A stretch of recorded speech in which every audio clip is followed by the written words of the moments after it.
anybody come, you say, boss not there, but we know say take fish. When it's time to harvest, guess how many you have? 20. Oh, I'm even better than Mrs. Soyelade. She said 5.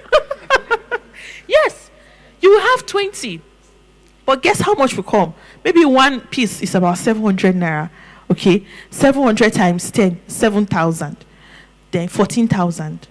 And if you are doing 2,000 capacity, you would have spent over 1 million, 1.5 million feeding that fish. Even 2 million with the price of fish, of feeds that's been spent now, because we also have fish farms. So you would have spent up to that amount, but you are making how much? 14,000. But because we're in Africa and we know say if they come my store, I know dash them fish, they could vex for me. You now dash them and you are not calculating your losses. That's why I told you, it's not, if you want to do charity, do charity. If you want to do a business, do a proper business. I'm not saying don't give out some of your products for free, but you have to charge according to the expenses that you're putting in and make sure that you're making real money out of it. I told you another thing you can do is setting KPIs for yourself in such a way that you tell yourself, if I'm not getting an alert on my phone every day, there's a problem. Immediately you know how to capture your audience. I told you, capture, that word capture, underline it, because you have to capture different classes of audience based on the extent you have decided your business is going to go or your business is going to serve. So if you are not getting the alerts, you have to find a way. If you have to put in more adverts, if you have to do more work in marketing, you have to find a way. If you are not seeing sales, don't rest. Okay? Number 3, cost structure. We are going deeper now, because we're talking about building a resilient business model. Cost structure. It is what that is actually asking. You see, as I'm just speaking to you now, I just got an alert. Okay. No, I'm telling you, that's what we mean by how you say they make money. See, you are looking at me as pastor's wife. That's the problem. I have done business for long. Okay, I'm just blessed to be a minister's wife. But I understand what it means to run a business. I was trained by some of the most successful businessmen in this continent. I know how to make money. So I'm telling you, I may not tell you everything, okay? But I'm telling you, that's how it works. Set a target for yourself and say, it can't pass. And the kind of money we make here is not small. It's not small because more adverts. Let's do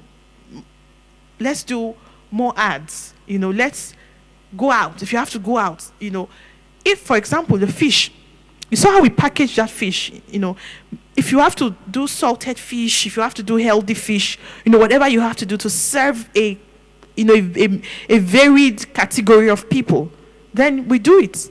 You get me? Okay, so the next thing is the cost structure. The question you're asking yourself under the cost structure is, what does it take to operate? My note here, I wrote out something about unit costs. And there, I think many of us, especially micro businesses, we are not intentionally calculating unit cost. Some of you, if I ask you, if you're a tailor, okay, and you make a dress, and in that production, you probably made 7 dresses. And I ask you, what is the cost of producing? You just say, Sha, I bought, you just use Sha to cover it, right? I bought thread. And I had one thread from before. You can't really calculate it. You must be able to do an estimation. So, for example, you bought X color of thread that should last X number of clothes, depending on the style. Okay, now I've made XYZ black dresses. So that way you calculate even to the thread, to the material, to the measurements, to the buttons, to the zip. And then even if you made 10, even if you made 12, you can just simply divide it by the number of work you've done and just get a unit cost. But always make an effort to get a unit cost. It's that way you really know. Mr. Prince is not here. But something happened yesterday. So I told you that we have our Farmers Academy graduation on Saturday.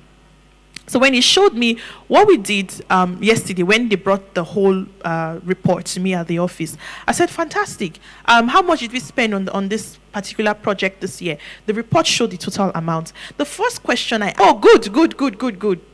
I said, beautiful. So how many, I think this particular graduation is for the fish farming students, right? So I said, okay, for the fish farming students, how many fish did we buy? They told me.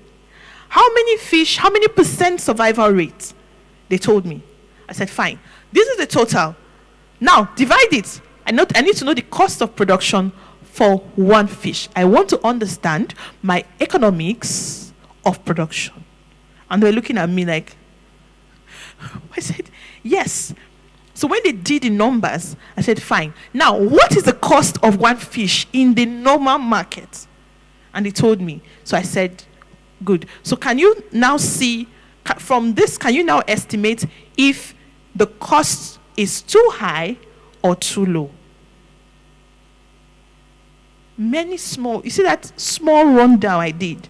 Many small businesses are not doing it yet. So that's where you don't even know if you've made money or not. Because note that an alert in your phone is not necessarily you making money. What is the cost of production? And what is the cost of production per unit? Per hour. You must break it down to the tiniest units and understand your actual cost. So you must understand what your cost structure is. What does it take to deliver that service to one customer?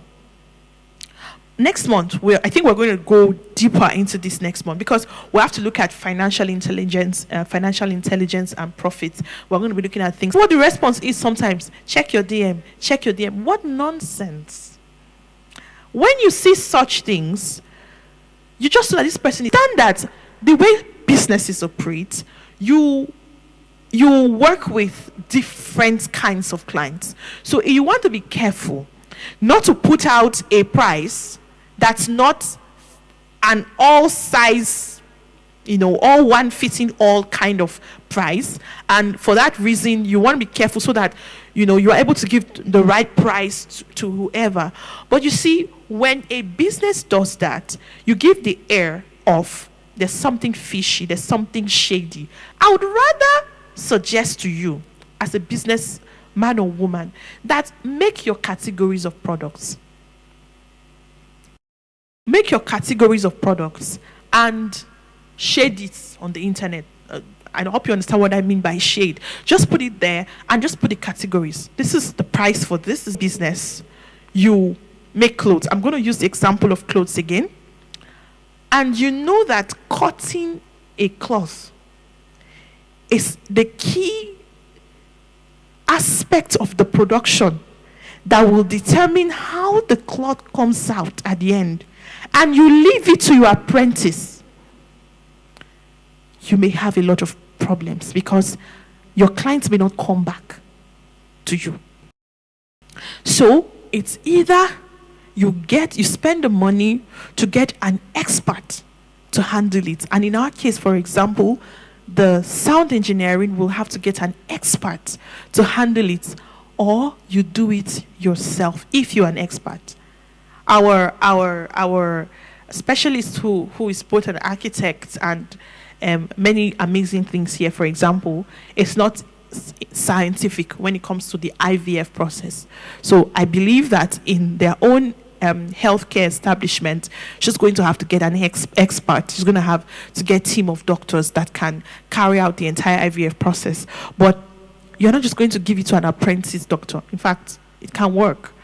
Okay, so my point here is you need to understand what your key resources, who your key resources are, and of course what, because resources are both people, they are both money, it's both assets, can be land. They say land, labor, capital, entrepreneur. These are the capital, the factors of production. All right. So you should ensure that those key resources are handled by competent people. They are available, and the key activities. What are those activities? Let's say in your day-to-day activities that are very that cannot be left to anyone.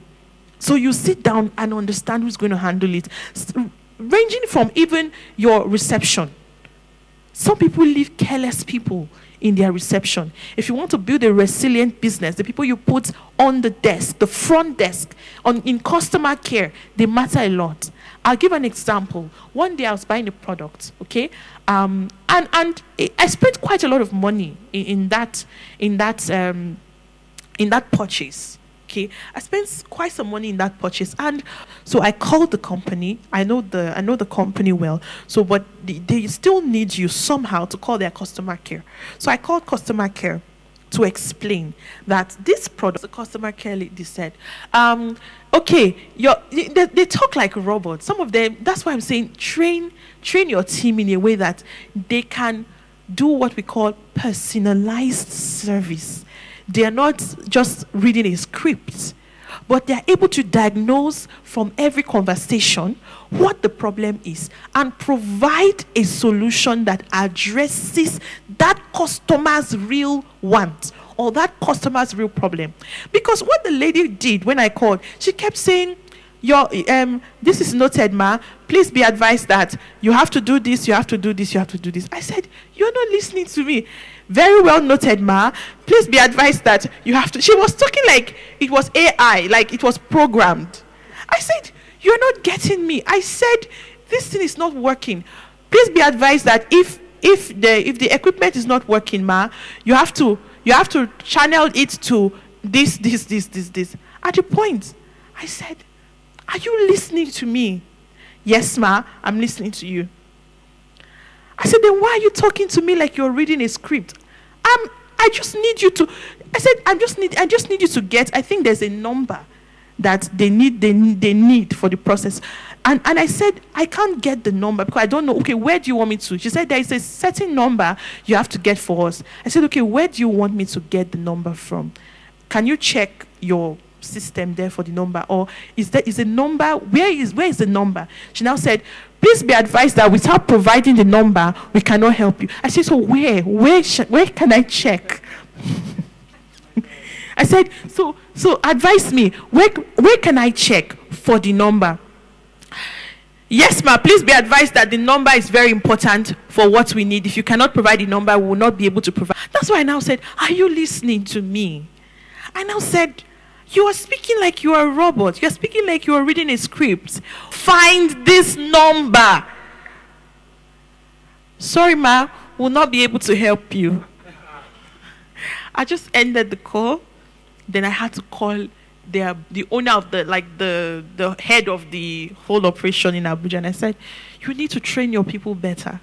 I said, your staff cannot answer my question on where can I find this number. The man just said, I'm so sorry.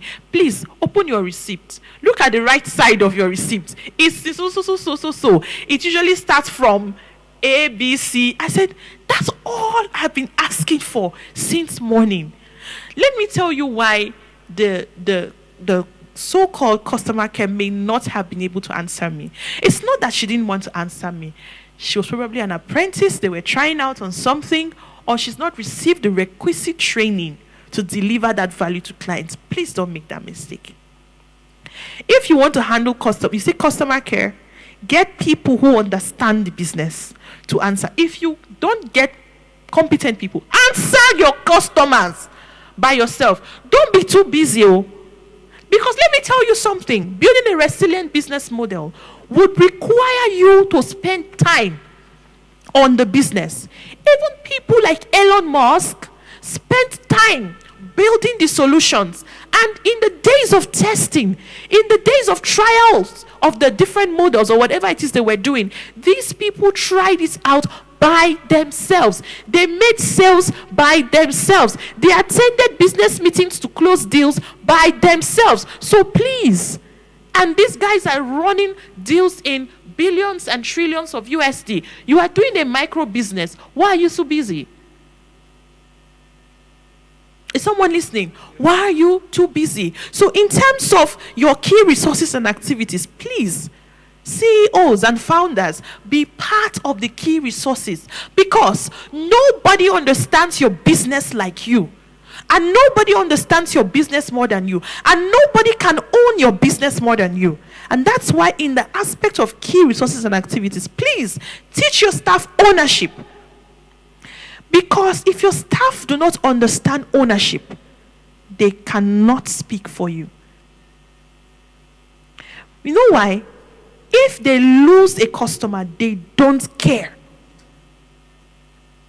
Provided they get paid their salaries, they don't care. And that's why you see that, unfortunately, in some businesses, people in front desk just treat customers anyhow. You see, even flight agents, I've been reading so many terrible reports about airlines, about their ground staff, about their air hostesses who just talk to people anyhow because they don't care. But you know what will happen?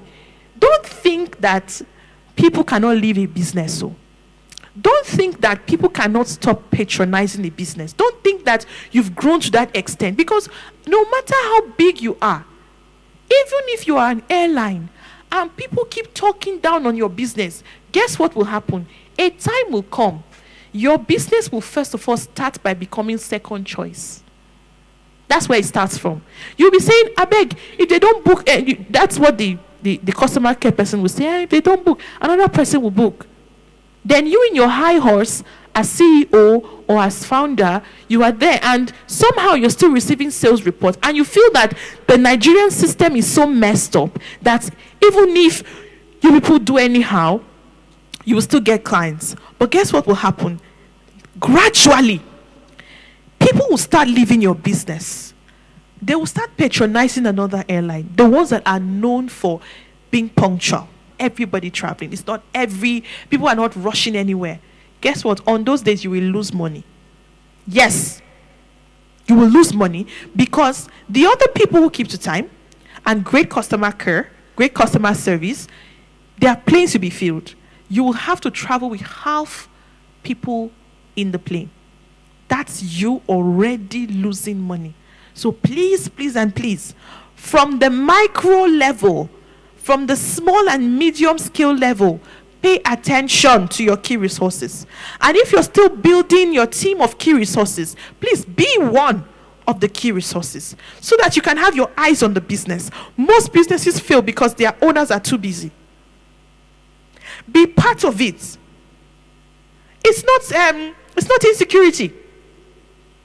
People think that, madam, allow your staff now. Why are you there? It's not fear. It's not fear. It's not insecurity. You're building a system, and you need to show the people how it's done. One of my mentors who trained me in business told me something about 8 years ago. He called me one day. I think he was living in Lagos, but he traveled to Abuja for something. And he called me and he said, I'm in Abuja, come and see me. Let's have a meeting, because I don't get to see him all the time. So because of that, I said, then come and see me. I'm at that reception in the Transcorp. So he said, come and sit and give me a report. Let's understand what you're doing. When I was leaving, he called me back and he said, let me tell you something. If you ever get to build a business, don't give out a responsibility that you have no competence to handle. Give it out because you just want to help people get jobs. You want to, help their families, help their lives, and of course delegate because you can't do everything. But make sure that you can do it. Even if it is mopping the floor. My mentor told me that. Even if it is mopping the floor, make sure, if you are ever going to start a business, make sure you can do these things. He said because people are funny. This is somebody who has done, of course, and is still doing a multi-billion-dollar business across different countries. And he's the one telling me this. He said, make sure you can do it. Because people will fail you. If they know you have no competence to handle it, one day they will just give excuses and they will leave you. Even if you first of all started by having the money for the business, learn the ropes of the business. If some of you don't know farming, but you have money for farming and you got experts, learn how to farm it all. You are not a chef, but you opened a cooking company and they are baking bread for you, making cake for you. Learn how to make the cake by yourself. Okay? Learn it. Know how to do it. Like I said, be part of the key resources. Okay. Next slide. We're now rushing so that we can finish quickly. Revenue diversification systems. We are talking about building a resilient business. We're talking about building a resilient business model. Revenue diversification systems are structured strategies and mechanisms an organization uses to generate income from multiple sources instead of relying on just one primary stream. Mrs. Oyelade, I'll see you some other time. I hope you left your contact details. We'll be in touch. Thank you. All right. So your business model must capture how to, underline the word, strategically, okay? Strategically generate income.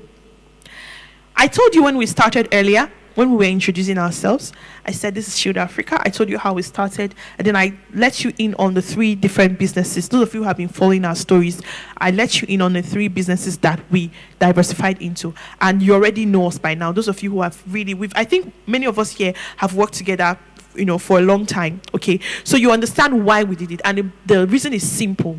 We don't want to depend on aid. We don't want to depend on family income, friends' income. I'm waiting for my family to contribute money and give me for business, or to give me to fund people. Okay, I want to be able to help people through the non-profit, but I also want to make sure that that stream is never dry. It's very simple. Diversify your revenue. Whatever you have, diversify it. Okay, now this is a must to be captured in your business model design. So when you're designing your business model, you must understand how we want to capture revenue. Why is it important to have a revenue diversification strategy? Because one stream cannot give you money every day. Those people who are doing real estate, you can't get money every day. I'm looking at one person. One person here who does real estate very well. Okay, so you can't get money every day. Why? Real estate is a bit, it's very capital intense. So, and unfortunately, Nigeria is in a very interesting state right now, economically. People are just looking for food to eat. They love the idea of investment. They want to build houses. They want to build land. Okay? But because you're looking for food to eat, when you tell somebody, come and buy land, come and buy house, they'll say, me will never chop. That's the first thing they'll say to you. Me will never chop. Now, while the real estate company is, of course, let me tell you, real estate guys, they also have like very big projects that they do. Okay, but while that is happening, it's good to say, okay, what will give us money every day? One of the businesses I worked for, one of the multinationals I worked for, I loved their own business model because they had investments in almost every sector. Okay, they had, so I even gave with my notes here, I even wrote an example of what they do. So if you're buying building materials, they're one of the makers of gum, this bond that you use to maybe put wood together, but they don't make sales every day. No, those are very large guys, so of course they make sales every day, but typically people don't need bonds every day. But guess what? They're also heavily into the agriculture sector. You need food every day. If you feed me today, you will still need to eat tomorrow. Okay? I usually just give my children food. As they came back from school today, mommy, rice. Once they're hungry, every food is actually called rice. Whether it's pounded yam or beans, you just call it. But they're just telling you, I'm hungry, give me food. So my son when he came back today, he was scribbling on a book. After a while, I just said, mommy, rice. That rice is go and bring food. And that's why no matter the business you are doing, please, you are into agriculture.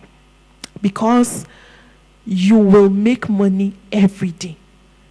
You will feed. People need to feed every day. Okay? So you can agriculture in whatever form. We can be selling actual food, like finished food, okay, and be eating. Someone amongst us has one of the most established wives, one of the most established chefs as his wife. So people eat. The person is looking away as if he's not the one I'm talking to, but he's actually the one I'm speaking to. But anyway, it has his wife is very established, very established chefs, and people are calling her every day. Please, we're hungry. Can you make this for me? Can you make that for me? People will need to eat every day. So food business is easily one of the best businesses to diversify into if you are looking for regular streams of income. Okay, so do not rely on one primary system. A single business model, or a single, let's say, a single focused business model will be strained, because it's like all the money you need has to come from there. Even let me also give you one thing. Even I like what's happening now with today's youths. People are doing like 3 jobs. Those days it was never a thing. In the days of our parents, they were just working in their government jobs, and that was it. But today, I love how people have jobs, and even on the days they are not working, some people actually have like day jobs and night jobs. They go find these remote jobs that you can do at night. Maybe you're working for a country that has a different time zone to yours, maybe like Australia, that is a different time zone. And when people are sleeping, you're working. That's a good way for diversification of business, of your expertise, so that you can get money from the 2 different streams. However, I wrote a note here. Notice that, however, for a micro and small scale business, diversification is advised to be strategic and aligned with your core business. You've not yet reached a level in your business where you have all the money to make mistakes. And if you don't want to make mistakes, make sure that if you choose to diversify, you are doing it very strategically. So you have to ask yourself, what's my core business model? If I want to diversify, can I do it around what I am already doing instead of going to a brand new sector? Let me give you an example. Our real estate guy who is here, says to say hi. Okay, so our real estate guy who is here, let's say you were only selling houses. Only. You can decide to say, okay, I want daily money. Okay, so let me add rentals. That's you not leaving your sector completely. You are in your sector, but you are venturing into another aspect of your sector. So if you have rentals, what will happen is that every day you are able to really do the hard work and get many, many, many houses for rent. So every day you're going to have people calling you, oh, I saw this house, I want to view it. And nowadays they add this yes, it's inspection, yeah, they call it inspection fee. So every day you can make, maybe if you say, oh, inspection fee is 20,000 naira, and you get to show 4 people. Okay, you may not take 20,000 from everyone. Maybe for some people you are nice. So worst case, you may just make 50K. And then maybe that day you didn't sell land, but you've made 50,000. And maybe on Friday, one land you're able to sell, or one house you're able to sell, and some of the percentage you are able to get it. You can now make maybe 3 million naira from sales, but from rental you made 50,000 naira. While you're waiting for that big 3 million naira, you can at least use 50K for buying your transport, pay your transport, buy fuel, buy food items, buy things for the children. That's what we mean by diversification, and specifically not going too far from where you're already invested in. So I want you all to take some time, think about what you do individually, and ask yourself, without going too far. Of course, going far is another way to it, but you need capital and you need experience. If you don't have experience, you're going to need to hire someone, and that too is capital intensive, because if you're going to hire an expert, you need to pay well for it. So if you're not very equipped with all of that yet, then you need to look for a segment that is just not too far from where you already are, and do something in that regard. Okay? So just take a minute, okay? Think very well. What am I doing? And I think I'll just, I don't know if it's a good thing to do, because I wanted some of you to share what you want to do. But sometimes when it comes to businesses, you want to keep your idea so that no one is not compromised. So I may not ask you in the public gathering, but maybe for the one-on-one consultation session, you will have to talk about what you are thinking of doing. Because you see, this economy we're in, a volatile economy like this, an unpredictable one, you can't rely on one source of income. You can't. So think about your current business model and ask yourself, what else can we do? So for example, you're making food, you're just cooking food, and you majorly serve cooked food. You can start adding raw rice, raw gari, buy bags of gari. People are selling Ijebu gari in 1 kg. I'm making so much money from it. So you can choose to do that. You can be in core farming. You can take some money and do what he's doing. Buy that business anyway is capital intensive, because you need to not just do that. You need to invest in transport, you need to invest in warehousing, and you need to invest in, there's another aspect of managing the LBs. It's very technical. But anyway, you can choose to do it in a small scale, right? You can buy, like I said, buy big bag of gari, buy small nylons, label them, and then put your own Ijebu gari inside and sell. But you were selling cooked food before, all right? You can even add pastries. Someone was here saying she bakes very well. Who was that? Yeah, it was Confidence. She said she. How do you know her? Okay, I thought you, because you were here when she mentioned her name. Lovely. Lovely. Okay, so she said she makes snacks. You can. It's okay now. Yes. Okay. So she said she makes snacks. You can now add snacks to cooked food. Are you seeing that you are still in the food sector, but you are doing different things? So if you don't make money from cooked food today, you will make money from raw food. If you don't make money from raw food, you make money from pastries. Okay, so you are diversifying, but you're still within one circle. So your capital is not too much. Okay, all right. So that's one thing. Do not go too far. You have to be very, very, very strategic, because you don't need to source for loans or source for extra capital. Now, we already told you how to do that. Let's move on, please. Competitive advantage in emerging markets.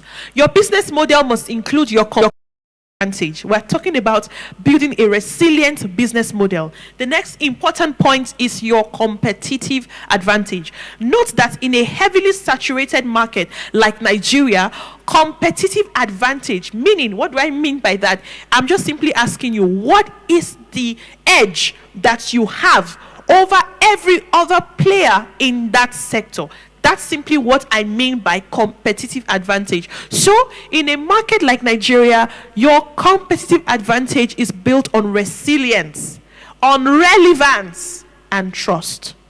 You see those 3 words? Don't joke with it. Resilience meaning, how do you come out of tough times? How quickly can you snap out of tough times? Okay? I gave you example of COVID-19. I told you, guys, don't worry. I told you I'm going to send you the slides, okay? And please, for those that are online, how many people do we have online? Just let me know. For those that are online, you can also drop your email. I hope we have an online experience manager. 90 people. Wow, that's a lot. I was not expecting a lot of people, including Chairman is on the session. Okay, so I was not expecting a lot of people, but for those of you online, please leave your emails so that our online experience managers can take your emails, and we're going to send you the slides for the session, so that because we intentionally decided to live stream today, so that we can have our people that are not in Abuja experience this training also. So please leave your emails in the comment section, and we will reach you individually. Okay, so we were saying, underline the 3 words: resilience, relevance, and trust. I told you already in very simple terms. Resilience is looking at how quickly you can snap back, snap out of every challenge. Look at COVID-19. I told you many businesses went down with COVID-19. They never came out of it. But there were businesses who came out stronger than before. Okay? So that's very important in how you build your competitive advantage. Number 2 is relevance. Can you ensure that in building your business model, you continue to scale in such a way that you never go obsolete? People still, how is Coca-Cola still relevant after decades? The same taste.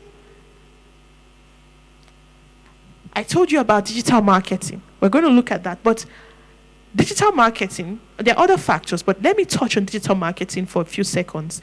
It is one key way of staying relevant. Because if you stay consistently in the eyes of people, we live in a what? Psychological world. We live in a world of humans. And so if you're consistently in the eyes of people, even if they never took it for granted, over time, they begin to take your products more seriously because you've stayed there consistently. And you can only build that level of relevance through what? Digital marketing. And so, if you want to build a competitive edge, continue to build for relevance. I may have to prepare a separate lecture on how to do that, because that in itself is a lecture on its own. So, but team, please take note of that. We may have to do a separate session on that. And the next is trust. I tell people, especially if you're in healthcare, it's more important to have people trust you, okay, than anything else. And this is now no more for healthcare, this is for everybody. Don't focus on the money, on the cost of your service. I would advise you to start trying to build trust first. See, when you are able to build trust over the years, even when you increase the price of your product or service, people will still buy. Do you know? Is that true? People will still buy from you. But many of us are making the mistake of putting price above trust. A time will come, if your product is too expensive, people will start asking, what is he even selling that I'm paying this amount of money for? And the next thing you hear is, I beg. And once they start getting tired like that, they never come back. And then gradually, they begin to see someone else who is giving them the same products for better pricing. And somehow, they're able to trust that person more. People are going to be willing to pay anything for anything they trust. In whatever sector, especially in food, in healthcare. Anyone who chooses to give you their body for a surgery, to say, okay, I want to perform, I need this surgery, maybe appendectomy, fibroid surgery, knee replacement surgery, hip and bone replacement surgery, back surgery, brain surgery, all those kinds of surgery. If they don't trust you, they will be afraid because they're scared of dying in a surgical process. So trust is very important if you want to build an edge in your sector. See, trust goes beyond just the quality of trust goes beyond just the products, rather. That's what I was going to say. It's more about the quality of what you're giving. Let it be that this client says, if this guy sews my cloth, I'm sure I will not need an adjustment. Do you know there are tailors like that? If they make your clothes, you will not need an adjustment. That is another level of trust people have in you. If this guy cleans my house, I will know that I will not need to point out a dirty spot to him. If this person drives my vehicle, I know that my vehicle, my brake pad will not wear off. That's another level of trust. If this person cooks my food, this person knows how I like my food. That's another level of trust. So in your different businesses, you're an accountant. Mr. Jala here is in share processing. He's a fish farmer. She's a broadcaster. You are in law, politics, and social work. You are in public health. You are a dietitian. You are an IT personnel. You are a farmer. You are going into food. Yes, and he's a fashion designer. He's a real estate person, and the rest of the people that we have. I'm going to meet you later to know what you. We'll talk later to know what you all do. Okay, but in all that you do, if you can ensure trust, his own area is very particular, because I understand a lot about share, and a lot of people use it for cosmetics and medications, chocolates too. Yeah, as CBE, thank you. Chocolate butter equivalent. Okay, so people use it for CBE. They need, in fact, there is a level of certification that he may need to get, and that is what will make them trust that shea butter above every other shea butter you're buying. It's all based on trust. They want to be able to know that if we put the CBE into, we put the butter, into the chocolate that we are making, then we will not have maybe peanut infestation and many, many, many other things inside of this chocolate. So trust is needed there. Okay? Let's proceed because of time. So the key drivers. One, how do you build that competitive advantage? One, you must have a deep understanding of local problems. When you see an expert handling a problem, you know. When you see a novice handling a problem, you also know. It's obvious usually, right? So the businesses that win in emerging markets, they are not the most sophisticated. They are the ones who know the problem and the ones who provide the solutions that are relevant, okay, to the problem. So you must, in becoming an expert, in developing a competitive advantage, you must have a deep understanding of your sectors. Please, do not play at surface level. Go deep. When I was building my experience in agribusiness, I would spend months. You see, Bida, I stayed in Bida for 6 months, understanding the share value chain. I stayed in Ekiti, Oyo, Akure, Edo for a total of 8 months, understanding cocoa. You must stay on the ground. If you're speaking Nupe now, because that's the region, Niger State has the 50% of Nigeria's share in it. If you're speaking Nupe now, I can understand. Because I didn't just sit down trying to understand the product. I had to become culturally sensitive. I had to start interfacing with the locals. You see, when you're building a deep understanding of local problems, don't just understand the products. Understand the people who make them. Do you get me? Understand their problems. And that's where, when we're talking about doing social good, you will, even from your business model, create a service for them. That way, they help you even secure your products, your business, your compound. Have you not seen farms and establishments where they will tell you, oh, they came and they raided all these places, but they didn't touch that place. Why? He's the one that is feeding their children. He has one scholarship programs, and that company, they are helping to fund their village children in school. That's how to have and build deep understanding of local problems. Be very connected to the locals. Be very connected to the segment that you are trying to make your impact in. Very important. Number 2, in building a competitive advantage, you must have cost efficiency. You must ensure, rather, cost efficiency. In many industries and sectors, customers are price sensitive. As much as you are building quality, you must make sure that you are managing costs so that your pricing can be fair. Of course, I know that people who cater to premium customers, you don't cater to everybody. There are people who come to meet us here, for example. The staff will tell me, oh, we had someone who called and asked if we can give this service for X amount. And I'll be like, we don't give discounts. In managing our costs, we just ensure to put all the, costs together. And that's how we put the pricing. And we take our time to explain to you why it's that way. So, customers are very sensitive to prices. So make sure that in your costing, you're very careful. So that even if you are not catering to every class of customer, the class of customer you are called to cater to, you're catering to them efficiently. It's very important. Okay, strong relationships. You see, in Africa, businesses is not only transactional, it is also relational.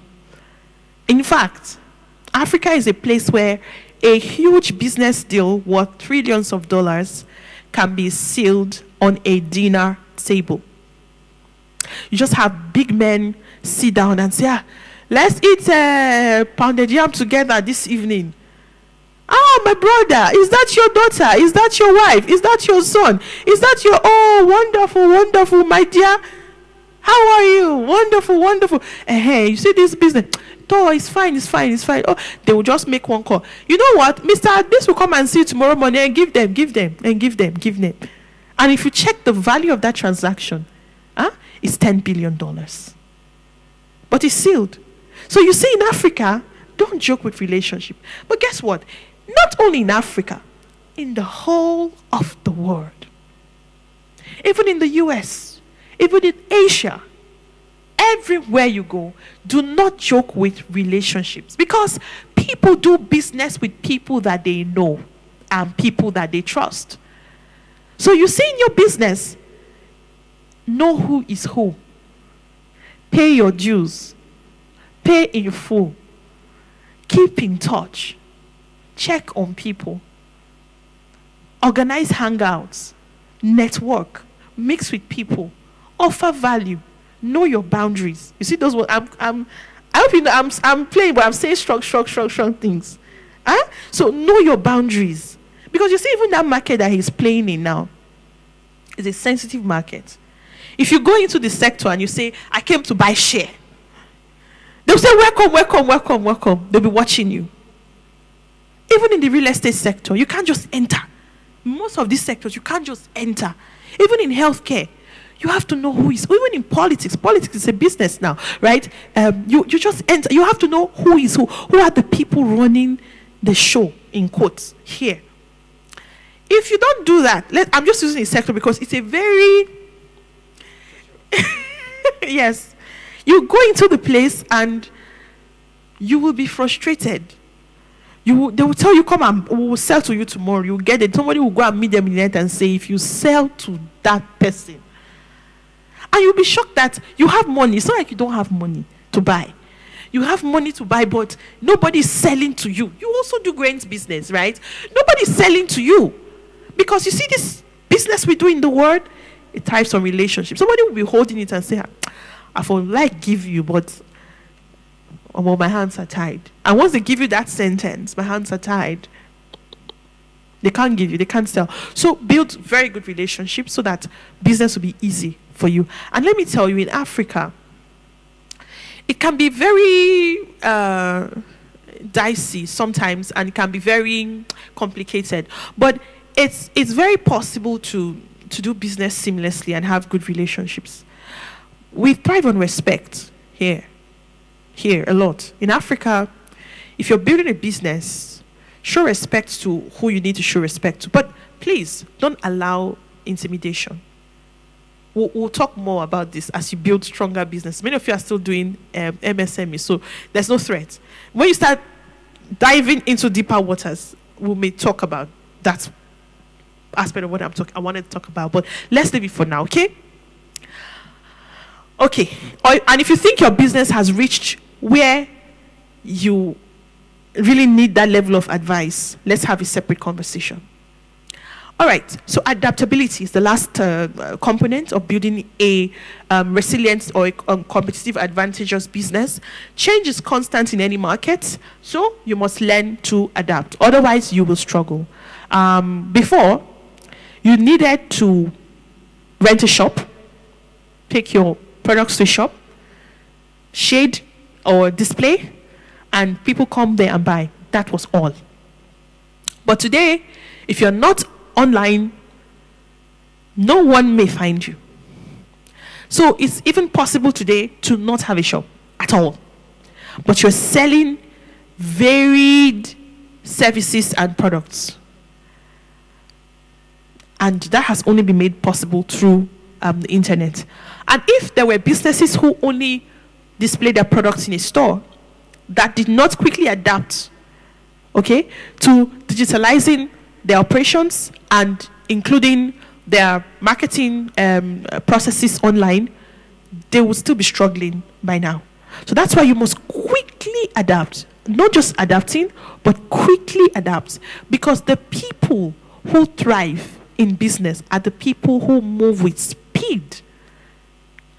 And who do so consistently. Very important. Next slide.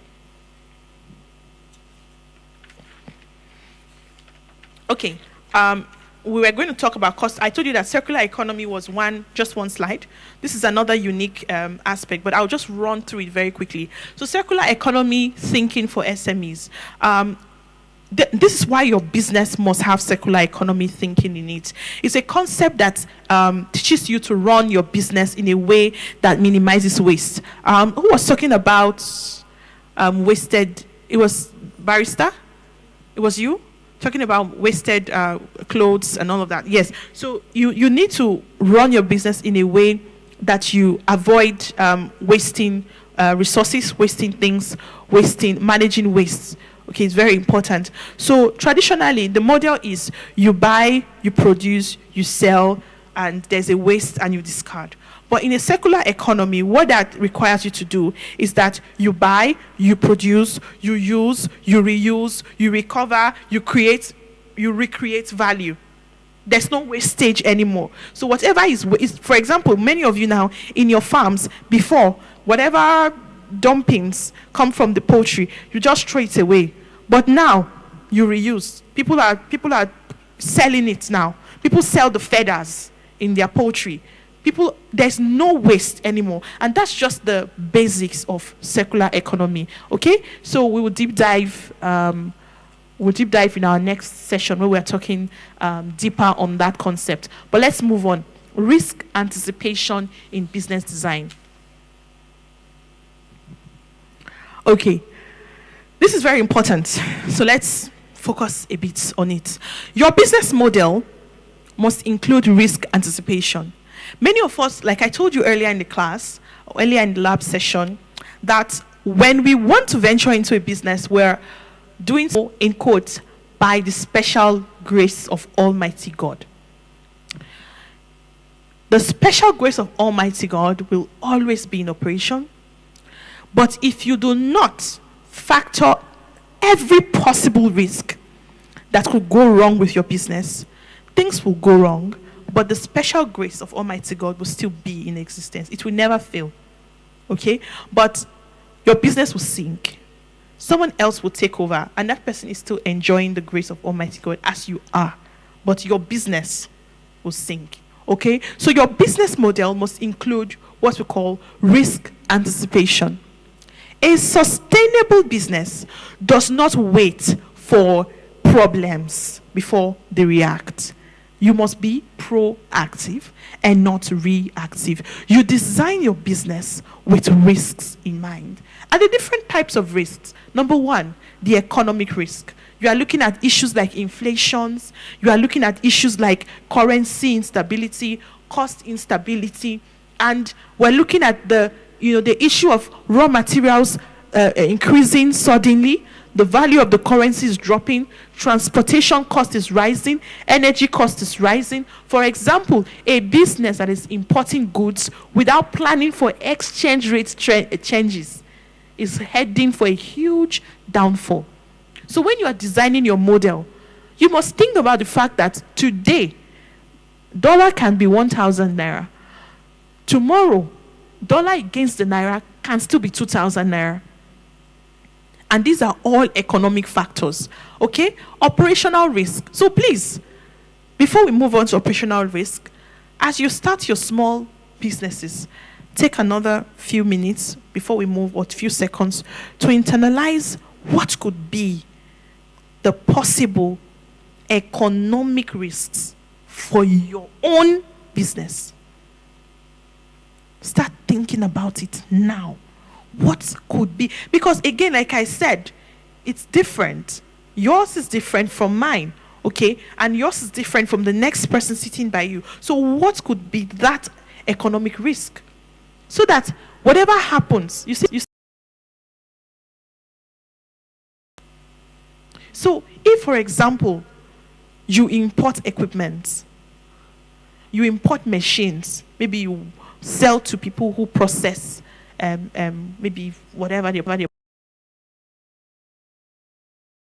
right? So if you maybe there's a kind of machine you need for some of these things, if you were able to sell at this price and you have sold it, or you are about to sell it, how can you make sure that when it's time to reorder a new one, you have factored that in your business? The number 2 part is operational risk. These are the risks in your day-to-day operations.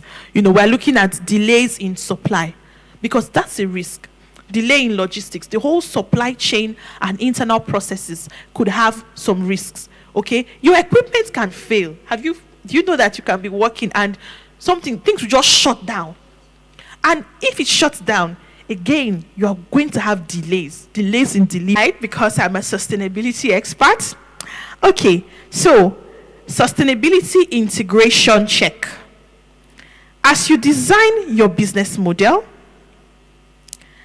for sustainability, you must answer and check, of course, for these components of sustainability: environmental, social, governance, ESG. Are we minimizing waste? Are we improving efficiency? And it's not just for your immediate environment. You are thinking of your immediate state. You are even thinking of the future. By the time we get to this level, we are going to be emitting this amount of gases, greenhouse gases. How do we ensure to manage it? So you are thinking even both for now and in the future. So are we minimizing waste? Are we improving efficiency? This is something you have to ask yourself. Number 2, are we fair to employees? That's why internally, you must be very big on policies. Many of us operate without any policies guiding us. For you to be ESG compliant, you must have policies guiding how you operate around it relates to your environment. How do you dispose of your waste? How do you manage environmental issues depending on the environmental risks that your business is likely to face? The second is the social aspect. What are your social policies?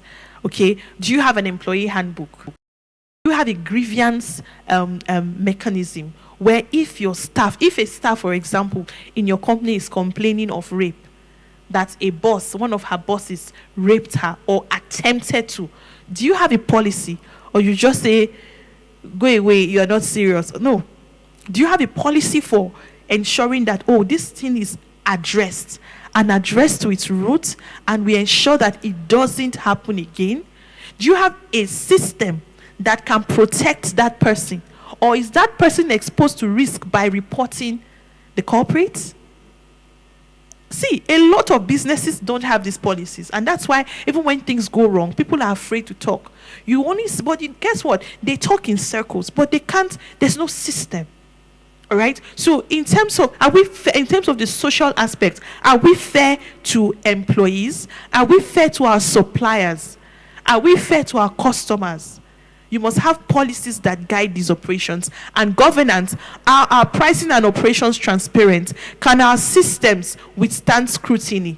Many of us, you see, that's why if you remember, those of us that started 1 year ago, You remember when many of you told me then that you were doing your business with your personal account.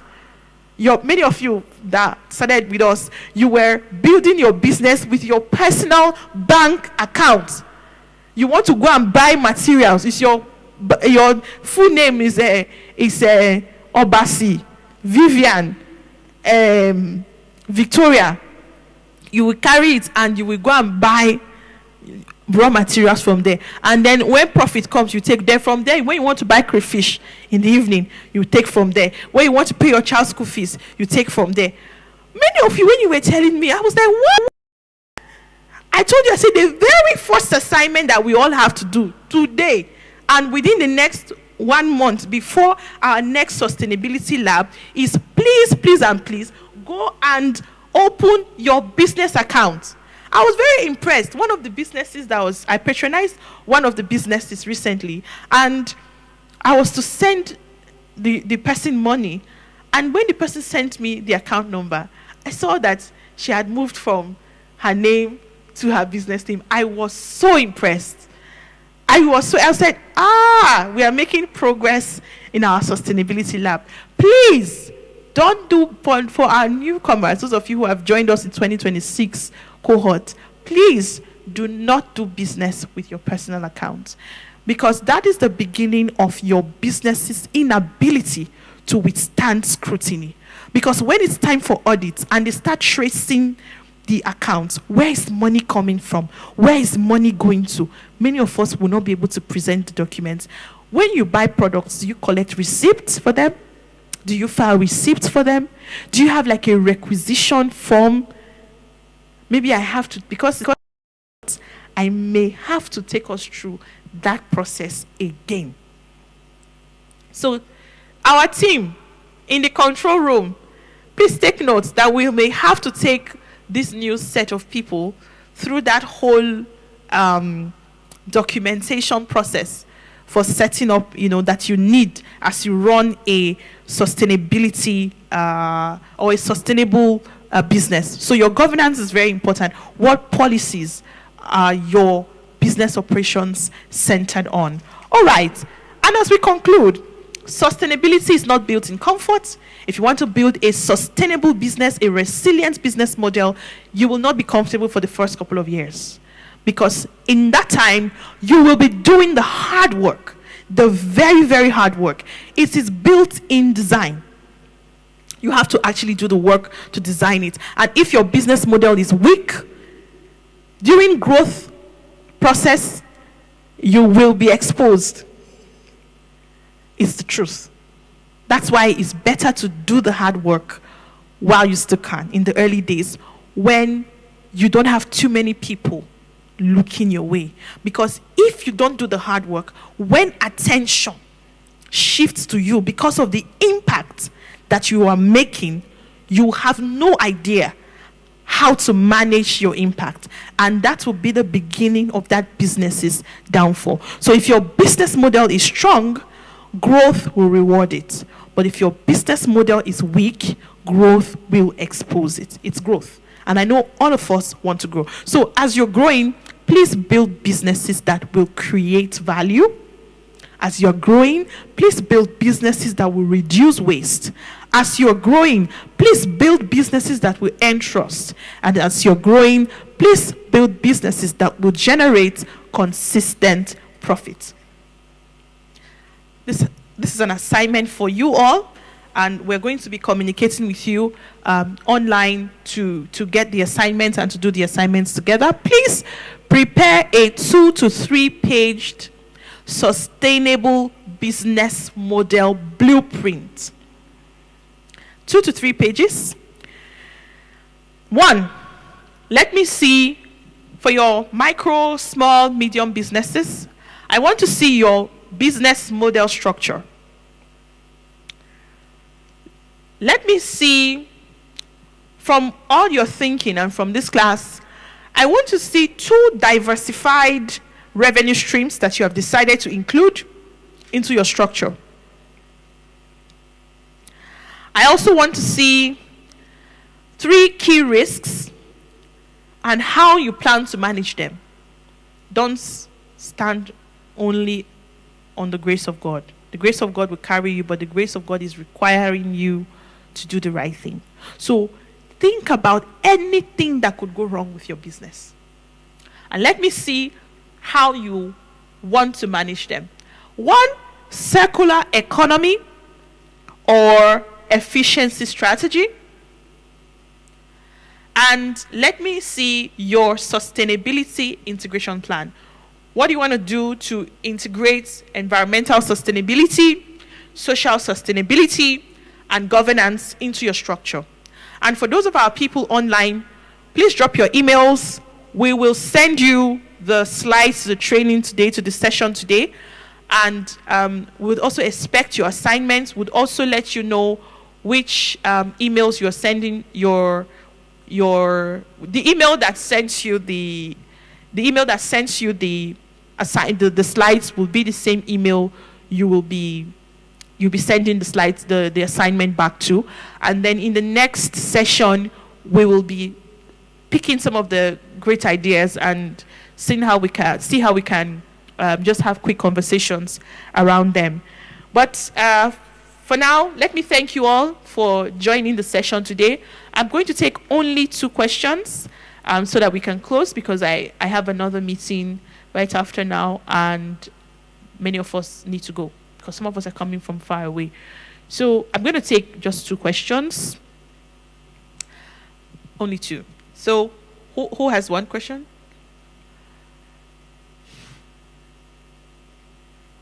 Yes, Joseph. Please, can Joseph have the microphone? All right. Thank you so much, Ma, for this powerful teaching today. And you make a point concerning diversifying in your business to stay within. Diversifying, you mean? Okay, yeah. To stay within the comfort of what you do, not leaving it completely. Yeah, except you have capital. If you have a lot of capital, you can try. Not just capital, sorry. If you have a lot of capital and some strong experience, or at least some experience you can leverage on, you can try to venture far away, but it's always best to attempt to diversify closer to your current segment. All right. So I think this has explained my question even before I asked them.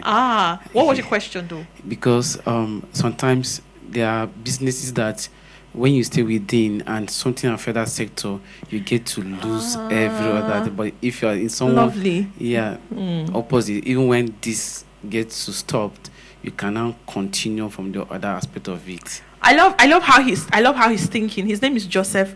I love how he's thinking. I love that he's looking at the fact that, wait, if I pick one sector and I'm just diversifying within the sector, something happens to that sector, everything wipes off. But that's where the whole risk mitigation strategy still comes in. So somehow, even when you have like a diversification across the sector, you can still mitigate the risks despite whatever you are exposed to. Because the truth is, you don't have capital, to go into like a very new venture. So you still have to manage within the confines of where you are. So, but I believe that if you do a good job at doing your risk mitigation strategy, you can quickly salvage what is left. Yes. Yeah, what you have. Yes. All right. Thank you, ma'am. Thank you. Dr. Light. Yeah, Dr. Light. All right. Can we pass the mic to her? Thank you, Ma, for the section. I've been really a lot of information has been passed, and I'm happy I attended this session. So my question is regarding in a professional body, there are some certifications you need sometimes to be able to work or to show your credibility to clients or prospects that you want to give services to. So in a situation where you are not yet certified in some areas, is it advisable to start from the certificates you already have, and then as you are growing, you plan to get those additional ones, or you should wait until you have enough capital to maybe do those courses and learn them before you start giving people your services? Thank you, Dr. Light. I may not be able to give one answer that fits everything, because the question you've asked is a very sensitive one, especially because it has to do with certification. If some ventures require certification, it means there's a huge risk that if you don't get the certification, things can go wrong. They have to make sure that you are qualified for that venture before you try it. So it depends on what you're doing. But truth is, if you need certification, my advice would be, even when you are making a trial, don't go too far by giving. You can try it, but please try it with family and friends. That's my advice. Because if you make a mistake and put it out and something goes wrong, you can face a lawsuit, you can get arrested for it, lose the entire business. It can be very bad. So if maybe there's a product that you're trying out, for example, I have a sister who is trying out one or two cosmetic products, and the products are doing very fantastic. They're doing very well, but she has not gone to do some certifications. So it is we, her family members, that are trying it for her to say, okay, let me try it. Even food, even some food items, people are trying out some new, maybe we have some people are doing millet paste, all of those things. So we try it out, but because we know you love us, we know you're not trying to harm us, but the other people outside don't know whether you love them. So it's only your family and friends that you can try it with. So they will help you and try. But while you are seeing the product, the evidence from them, take the pictures, use the reviews they are giving you, okay, and put it out and say, oh, this is what we're getting. Make sure you document it, and then try to start your certification. Then from there you scale. But please, if you have not certified yourself or your business for that venture, don't try going public. It's risky, and that's a compliance risk. It's more of a compliance risk, because anything could go wrong. Yeah. Thank you. Okay, let's check if there's any question online, because we have an online audience today. I want to take the questions. Team, please let me know. Do we have any question? Guys online, thank you so much for participating. We appreciate your participation today, and would like to know if there are any questions that you have specifically as it relates to what we have treated today. We're looking at sustainable business models and strategic positioning. So based on what we have treated today, do you have any questions? Please let me know if you have any questions. No questions yet. Okay, so we'll give like about a minute, just in case. Let's have the one-on-one if you think it's a question that really relates to your business, because that's the essence of the one-on-one, and that's what we're trying to build through the Sustainability Lab.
if we have any questions, let them just let's come to the one-on-one coaching session, okay? Because we have to go now.